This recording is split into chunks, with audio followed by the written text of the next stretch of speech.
Hi, it's Chris with Implied Music. 3 indispensable chord progressions. Of course, there's many more than 3, but what are 3 indispensable chord progressions from different periods of Western musical history? Here are my quick picks.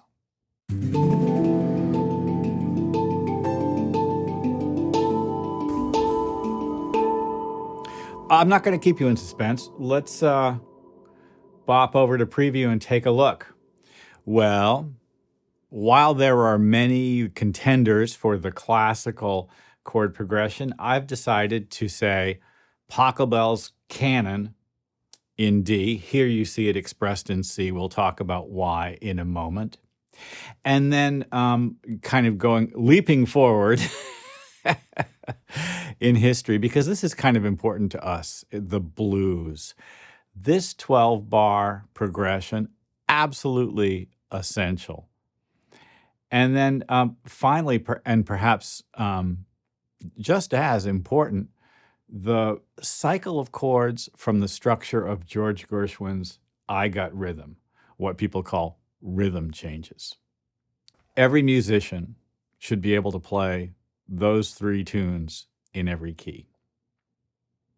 So you got to think about it in terms of how the chords live within the key, right? Just looking at the chord progression in C, let's pop back in here to the canon. Each of these chords lives on a step of the scale. C is the first step of the scale.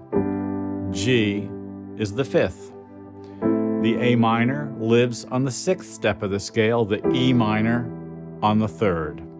The F is on the 4th step of the scale. The C is on the 1st. So far, so good. Back to the 4 chord, 5. So I would express this chord progression not necessarily in terms of these specific letter chord names, but rather as numerals. You can think of it as the Nashville number system, or just Roman numerals if you were studying in kind of Western classical music. 1, 5, 6, 3, 4, 1, 4, 5.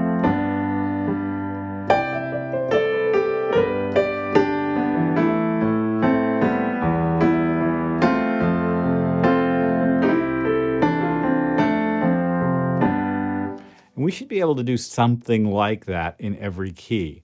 Let's move down a step to B flat. 1, 5, 6, 3, 4, 1, 4, 4, 5, 1. It's time well spent to get basic chord progressions under your hands in. Okay, if you don't do it in every key, because do you really care about G flat? You might, but at least like 5 or 6 keys, I tell my intermediate students, start off with just all the key signatures whose roots are on the white keys. That's 7. It's great to be able to play in B flat. That's 8. For us in contemporary music, more important chord progression to really understand and have under our belts, and maybe the first one that I teach all of my students, is the 12-bar blues pattern. Here you see it expressed in the key of C, and it's a simple progression of 4 chords, and there's infinite varieties as it's expressed in recordings, but if we wanted to think about this in terms of Roman numerals or Nashville numbers, we'd have 1 for 4 measures. Maybe we keep a little pulse going. 1. There's 4 bars of this, right? Well, you guys believe that I can play a blues, right? Now it's time for the 4 chord.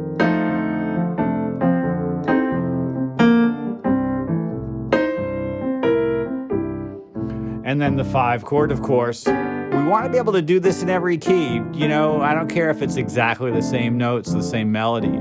Just get around 1, 4, and 5. And the whole thing starts again. 12 bars. 12 bars. Well, oddly enough, and I kind of think this is where I'm heading because this is what I woke up thinking about this morning. And I've never really talked about this chord progression. The I got rhythm progression is ubiquitous. Big word, means everywhere. Everywhere in American music, especially in swing and the jazz standards. The song, I Got Rhythm, the melody, right? I got rhythm. I got music, and that's a tune, but the foundation of the tune harmonically has been used for hundreds, maybe thousands of standards. We call doing that a contrafaction. We take the chord progression from one tune and re-melodicize it. And as such, this chord progression is really kind of as important for contemporary music in the sort of jazz world as the blues. And the most important part of it lies right here. 1, 6, 2, 5. If you learn your 1, 6, 2, 5, you've really got a giant leg forward in your sort of tonal playing world. C, A minor 7, that's 6. D minor 7 is 2. G is 5. And then this sequence here, just a little variation of it. 3, I'm on the harmonic highway. 6, 2, 5. I love this C7 because we're heading for the 4 chord.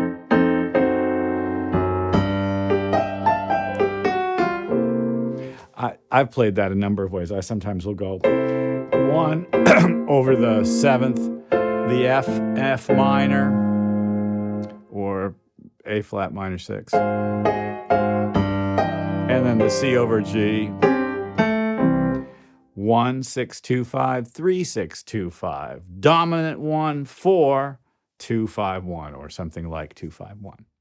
The B section right here is a great example of a circle of fifths. We go to the 3 chord and it's E7. It's the dominant chord built on 3. E is the 5 of what? A. A is the 5 of what? D. And now I'm at G. Back to C.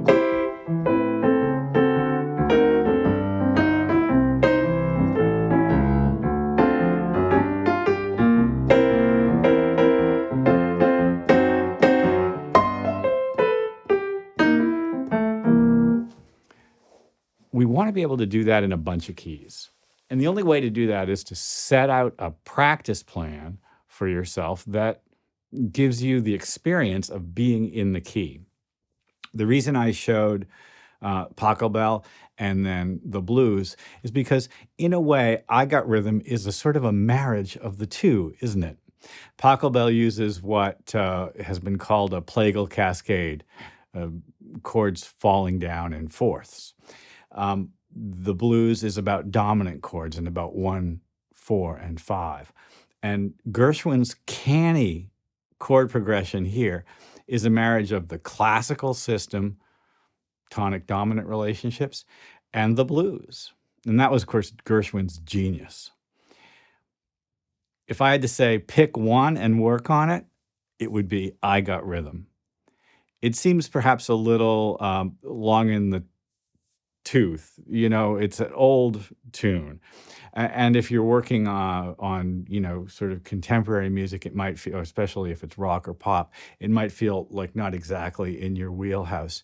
But this harmonic world has a place in certainly R&B and soul.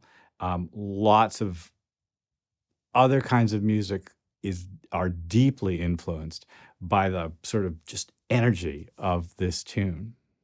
It's also a great way to just understand your tonal relationships in every key. Well, get down with I Got Rhythm. I got rhythm. You got rhythm. We all got rhythm. That was jazz hands, you know. God, I hope this has been useful. Listen, I could probably go on about I got rhythm, and there's certainly tons of smarter people than me talking about it, but this is my vote. Go learn I got rhythm in a bunch of keys. Thank you. Like and subscribe. You know the drill. Ding the bell. You'll be notified when I do my videos, and I will see you next time.